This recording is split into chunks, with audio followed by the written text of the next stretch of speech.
ایک ایسا پرندہ جو صرف مردار کھاتا ہے، کیا وہ ہمارے معاشرے کے سب سے کامیاب اور طاقتور انسان کی علامت ہو سکتا ہے؟ یہ واقعی ایک بہت ہی گہرا اور حیران کر دینے والا سوال ہے، اور آج کی اس نہایت خوبصورت اور پرسکون فکری نشست میں ہم اسی سوال کی گہرائی میں اتریں گے۔ بالکل۔ ہم آج جن حوالوں اور نوٹس کا تفصیلی جائزہ لے رہے ہیں، ان کا مرکز اردو ادب کا ایک ایسا عظیم شاہکار ہے جس کے بنیادی خد و خال سے تو ہم سب واقف ہیں۔ جی، وہ شاہکار جس کا نام سنتے ہی ذہن میں ایک خاص قسم کا ٹھہراؤ آ جاتا ہے، یعنی بانو قدسیہ کا شہر آفاق ناول راجہ گدھ۔ کیا بات ہے! اور ہمارا آج کا مقصد محض کوئی کہانی دہرانا نہیں ہے، جی نہیں، بالکل نہیں۔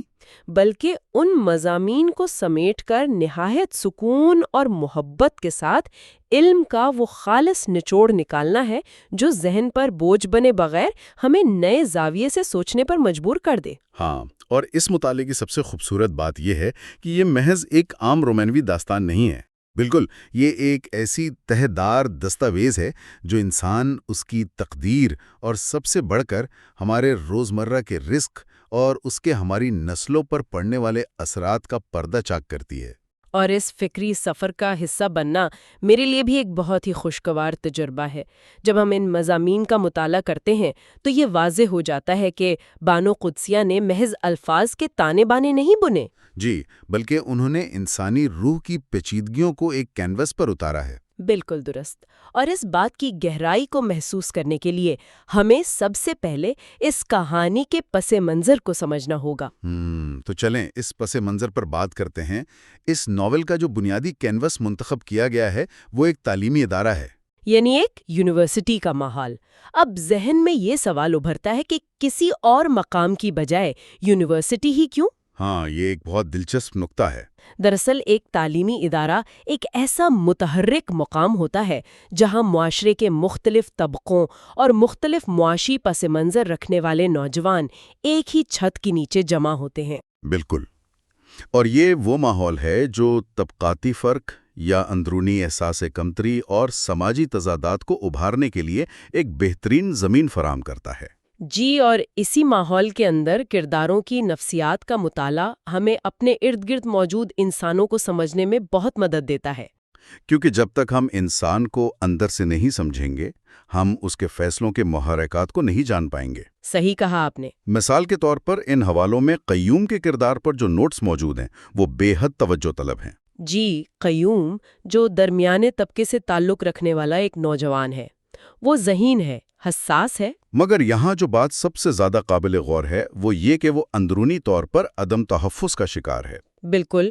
اور جب ہم اس کے محبت کرنے کے انداز کو دیکھتے ہیں تو اس میں ہمیں ایک عجیب سی شدت نظر آتی ہے۔ ہاں، مگر اگر ہم محبت کی اس شدت کا تھوڑا سا تجزیہ کریں تو اس کے پیچھے دراصل ایک بہت بڑی انا چھپی ہوئی ہے۔ انا اور معاشرے میں اپنا مقام بنانے کی ایک بے چین جدوجہد۔ جی، وہ صرف خالص محبت کی تلاش میں نہیں ہے، بلکہ اس کے اندر تسلیم کیے جانے کی ایک شدید خواہش موجود ہے۔ اور جب اسے وہ مقام نہیں ملتا تو وہ اندر سے بکھرنے لگتا ہے۔ بالکل، اور یہی وہ مقام ہے جہاں انسانی نفسیات کے بہت سے چھپے ہوئے پرت کھلتے ہیں۔ اور قیوم کی اس اندرونی ٹوٹ پھوٹ کو اگر ہم اس کے بالکل متقابل کردار یعنی سیمی شاہ کے ساتھ رکھ کر دیکھیں تو تضادات کی ایک بالکل نئی دنیا ابھرتی ہے۔ جی، سیمی ایک بہت ہی امیر اور خوشحال گھرانے کی نمائندگی کرتی ہے۔ اس کی پرورش ان تمام مادی آسائشوں کے درمیان ہوئی ہے جن کا ایک عام انسان شاید صرف خواب ہی دیکھ سکتا ہے۔ کیا بات ہے!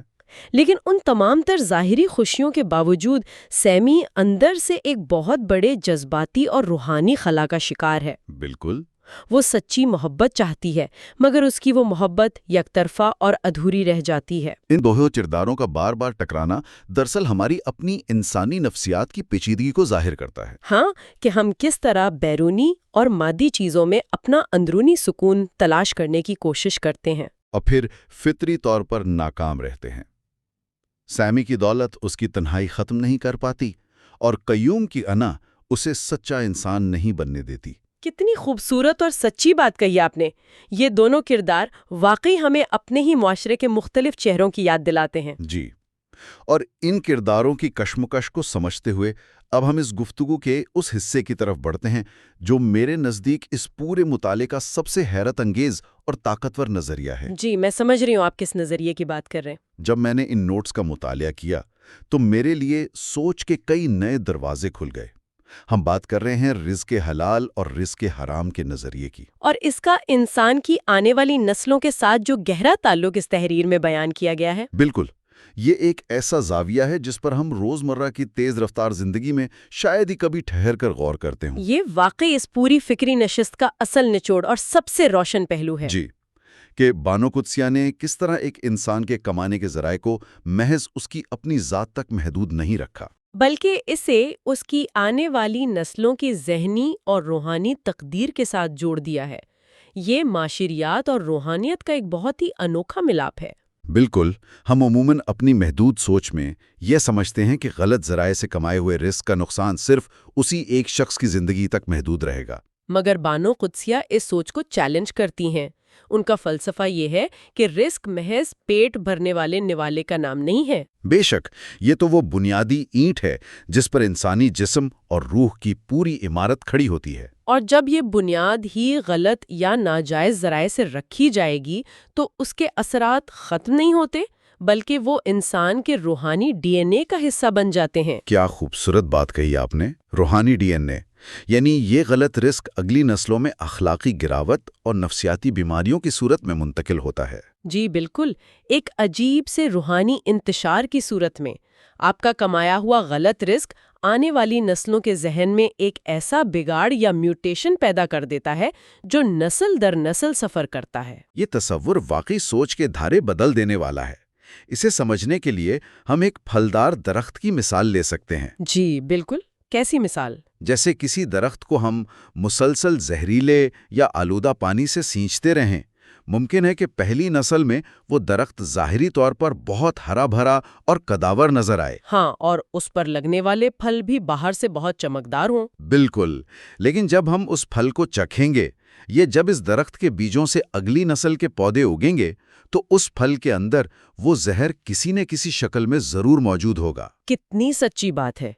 ان کی جڑیں اندر سے کھوکھلی اور بیمار ہوں گی۔ اور اسی روحانی بیماری کو نہایت خوبصورتی سے دکھانے کے لیے اس شاہکار میں ایک بے حد طاقتور علامت کا استعمال کیا گیا ہے۔ گدھ کی علامت۔ جی، گدھ، یعنی ایک گدھ پرندے۔ اب یہاں فوراً یہ سوال ابھرتا ہے کہ اتنے گہرے موضوع پر لکھی گئی کتاب کا نام ایک ایسے پرندے پر کیوں رکھا گیا جسے عموماً بہت ناپسندیدہ سمجھا جاتا ہے؟ دراصل یہ علامت اس قدر مکمل اور بامانی ہے کہ اس پر جتنا بھی غور کیا جائے نئے پہلو سامنے آتے ہیں۔ بالکل، اگر ہم گدھ کی فطری خصوصیات کو دیکھیں تو وہ کبھی خود تازہ یا زندہ شکار نہیں کرتا۔ جی، وہ آسمان کی بلندیوں پر اڑتا ضرور ہے، مگر اس کی نظر ہمیشہ زمین پر موجود کسی مرنے والے جانور پر ہوتی ہے۔ وہ ہمیشہ مردار کھاتا ہے۔ مردار یعنی ایک ایسی غذا جو اپنی فطرت میں سڑی ہوئی ہے، گلی ہوئی ہے اور جس میں تعفن پیدا ہو چکا ہے۔ اور بانو قدسیہ نے اس پرندے کی اس خاصیت کو ہمارے معاشرے کے ان افراد کی علامت بنا کر پیش کیا ہے جو اپنی اخلاقیات کو مار کر دولت کماتے ہیں، جو کمزوروں کا استحصال کرتے ہیں۔ یہ لوگ بظاہر تو بہت محنت کرتے نظر آتے ہیں، مگر ان کی کمائی کا ذریعہ کسی نہ کسی کی مجبوری کا فائدہ اٹھانا ہوتا ہے۔ دراصل وہ معاشرے کا مردار کھا رہے ہوتے ہیں۔ اور اس سے بھی زیادہ گہری بات اس میں راجا گدھ کا تصور ہے۔ جی، راجا گدھ۔ جنگل کا یہ قانون ہے کہ جو گدھ سب سے زیادہ مردار کھاتا ہے اور جو جسامت میں سب سے بڑا ہو جاتا ہے، باقی تمام گدھ اسے اپنا راجا مان لیتے ہیں۔ یہ تو ہمارے آج کے جدید اور مادی معاشرے کے منہ پر ایک نہایت نرم مگر انتہائی گہرا تماچا ہے۔ بالکل ایسا ہی ہے۔ ہمارے معاشرے میں جو شخص سب سے زیادہ اصولوں کو پامال کرتا ہے اور ناجائز طریقے سے دولت کے انبار لگاتا ہے، تو معاشرہ اسے مسترد کرنے کے بجائے شعوری یا لاشعوری طور پر اسے اپنا آئیڈیل مان لیتا ہے۔ ہم اس کی دولت کی چمک سے مروب ہو کر اسے کامیاب ترین انسان یعنی اپنا راجا گدھ تسلیم کر لیتے ہیں۔ ہم یہ نہیں دیکھتے کہ اس کامیابی کی بنیاد کتنے مرداروں یا کتنی لاشوں پر رکھی گئی ہے۔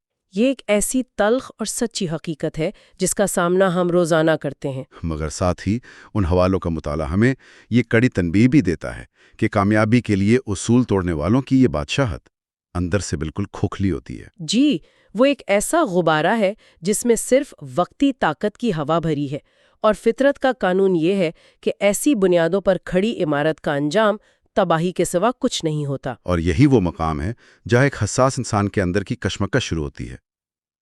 جب کوئی کردار اس کھوکھلے پن کا شکار ہوتا ہے تو اس کا رد عمل کیا ہوتا ہے؟ اگر ہم دوبارہ قیوم کے کردار کو دیکھیں تو جب وہ محبت میں یا زندگی میں ناکام ہوتا ہے تو وہ اپنے اندر جھانکنے کے بجائے ایک خطرناک راستہ چنتا ہے۔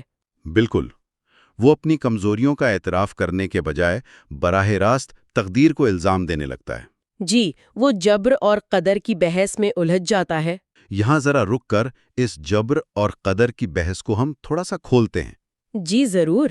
جبر اور قدر یعنی کیا انسان محض ایک کٹھ پتلی ہے جو اپنی تقدیر کے سامنے بے بس ہے، یا پھر وہ قدر یعنی اختیار کا مالک ہے؟ قیوم کا یہ رویہ دراصل اس کی نفسیاتی فرار کی ایک کوشش ہے۔ وہ یہ حقیقت تسلیم ہی نہیں کرنا چاہتا کہ اس کی ناکامی کی وجہ اس کے اپنے غلط فیصلے ہیں۔ ہاں، جب انسان اپنے اعمال کی ذمہ داری لینے سے گھبراتا ہے تو وہ خود کو تسلی دیتا ہے کہ سب کچھ تقدیر کا لکھا تھا۔ جبکہ بانو قدسیہ نے یہ دکھایا ہے کہ انسان کسی اندیکھے نظام کا غلام نہیں، بلکہ وہ اپنے حاصل کیے گئے رزق اور اپنے اخلاقی انتخابات کا غلام بنتا ہے۔ کتنی خوبصورت بات ہے۔ جب آپ کا چنا ہوا راستہ ہی مردار کھانے والا ہوگا تو پھر آپ کی سوچ بھی اسی کے تابع ہو جائے گی۔ بالکل۔ اور اسی طرح اگر ہم سیمی شاہ کے المیے کو دیکھیں تو وہ کردار بھی ہمیں ایک خاموش سبق دیتا ہے۔ جی، سیمی کا کردار اس بات کی علامت ہے کہ محض خواہشات کی اندھی پیروی اور اخلاقی بنیادوں کے بغیر ملنے والی آسائشیں کبھی انسان کو اندرونی سکون نہیں دے سکتی۔ سیمی کی بتدریج تنزیلی ہمیں بتاتی ہے کہ انسان کی روح کی بھوک صرف مادیت سے نہیں مٹتی۔ روح کو سکون کے لیے اصولوں کی سچائی اور رزق کی پاکیزگی درکار ہوتی ہے۔ بے شک، لیکن یہاں پر اس فکری مطالعے کو مکمل اور غیر جانبدار رکھنے کے لیے ہمیں ان حوالوں میں موجود ایک تنقیدی پہلو کا بھی ذکر کرنا چاہیے۔ جی بالکل، وہ ذکر بھی بہت ضروری ہے۔ جب یہ نظریہ سامنے آیا تو کچھ ناقدین نے اس پر سائنسی اعتراضات بھی اٹھائے۔ ان کا استدلال تھا کہ رزق کے حرام اور ذہنی بیماریوں کے اس تعلق کو کسی میڈیکل لیبارٹری میں ثابت نہیں کیا جا سکتا۔ ہاں، کہ ڈی این اے میں ہونے والی تبدیلیوں کو معاشی اخلاقیات سے جوڑنا ایک غیر سائنسی بات ہے، اور یہ تنقید واقعی اپنی جگہ ایک منطقی وزن رکھتی ہے۔ بالکل رکھتی ہے، اور ہم نہایت دیانتداری سے اسے سامنے رکھ رہے ہیں۔ تو پھر ان حوالوں کی روشنی میں اس فلسفے کی اصل روح کو کس طرح سمجھا جائے؟ اس اعتراض کا نہایت پرسکون اور سادہ سا جواب یہ ہے کہ بانو قدسیہ یقیناً کسی میڈیکل کالج کے لیے سائنس کی کتاب نہیں لکھ رہی تھیں۔ جی، ان کا مقصد کسی کلینک یا لیبارٹری کی تحقیق پیش کرنا نہیں تھا، بلکہ ان کی یہ ساری بحث ایک نہایت گہری اخلاقی اور روحانی تنبیہ تھی۔ ان کا اصل ہدف ہمارے معاشرے کا وہ تیزی سے پھیلتا ہوا بگاڑ تھا جہاں دولت کا حصول ہر ناجائز طریقے سے قبول کر لیا گیا ہو۔ وہ علامتوں کے ذریعے ہمیں یہ سمجھانا چاہ رہی تھیں کہ جب ایک معاشرہ اصولوں سے ہٹ جاتا ہے تو وہ ہماری آنے والی نسلوں کی اجتماعی نفسیات کو بیمار کر دیتا ہے۔ جی، یہ خالص میڈیکل سائنس نہیں ہے، بلکہ یہ انسانی روح اور معاشرتی زوال کی ایک ایسی حقیقت ہے جسے محسوس تو کیا جا سکتا ہے مگر شاید لیبارٹری میں ماپا نہیں جا سکتا۔ کیا شاندار اور مکمل وضاحت ہے یہ بحث سائنس سے بالاتر ہو کر ایک خالص روحانی حقیقت کا روپ دھار لیتی ہے۔ بالکل، اور اب جب ہم اس انتہائی خوبصورت فکری سفر کے اختتام کی طرف آ رہے ہیں تو یہ بے حد ضروری ہے کہ اس پوری گفتگو کو آج کے دور سے جوڑا جائے۔ آج کا دور جہاں چاروں طرف صرف مادیات اور فوری کامیابی کا غلبہ ہے، جہاں ہم سب کامیابی کی ایک ایسی اندھی دوڑ میں شامل ہیں جس کی کوئی منزل نہیں ہے، ایسے میں رزق کی پاکیزگی پر مبنی یہ تحریر محض کتابوں میں رکھی ایک کہانی نہیں رہتی۔ جی، یہ ہمارے لیے ایک نہایت نرم مگر بے حد واضح یاد دہانی ہے کہ اگر کسی بھی عمارت کی بنیاد میں دیانتداری اور جائز ذرائع کا سیمنٹ موجود نہ ہو تو وہ عمارت چاہے بظاہر آسمان کو چھونے لگے، وہ اندر سے ہمیشہ کمزور اور کھوکھلی رہے گی، اور کسی بھی وقت زمین بوس ہو سکتی ہے۔ در حقیقت یہی گہرے مطالعے کا اصل کمال ہوتا ہے۔ یہ آج ہمیں رک کر سوچنے پر مجبور کرتا ہے کہ ہم کامیابی کے نام پر جو کچھ اکٹھا کر رہے ہیں کیا وہ واقعی ہماری روح کو کوئی طمانینت بخش رہا ہے؟ بالکل درست فرمایا آپ نے۔ اور اسی مقام پر ان تمام حوالوں کا نچوڑ نکالنے کے بعد میں ایک ایسا سوال چھوڑنا چاہتا ہوں جو شاید دیر تک ہم سب کے ذہنوں میں گونجتا رہے۔ جی بالکل۔ ذرا ٹھہر کر اپنے روزمرہ کے معمولات سے ہٹ کر سوچئے گا کہ اگر واقعی ہمارے آنے والی نسلوں کو ہمارے کمائے گئے رزق اور ہمارے اخلاقی انتخاب کا بوجھ اپنے کندھوں پر اٹھانا ہے، جی، تو کیا ہم اپنی روزمرہ کی اس اندھی دوڑ میں ان کے لیے ایک محفوظ اور خوبصورت مستقبل تعمیر کر رہے ہیں؟ یا ہم محض مادی آسائشوں کے نام پر ایک ایسا کھوکھلا محل چھوڑ کر جا رہے ہیں جس کی دیواریں تو چمکتی ہیں مگر بنیادیں مردار پر رکھی گئی ہیں؟ کیا بات ہے! اور اسی ایک گہرے اور فکر انگیز خیال کے ساتھ ہم اپنے آج کے اس فکری سفر کو یہیں روکتے ہیں۔ جی، اور یہ دلی یقین رہے گا کہ سیکھنے اور سوچنے کا یہ خوبصورت سلسلہ یوں ہی چلتا رہے گا۔ بالکل۔ اپنا بہت سارا خیال رکھیے گا۔ خدا حافظ۔ خدا حافظ۔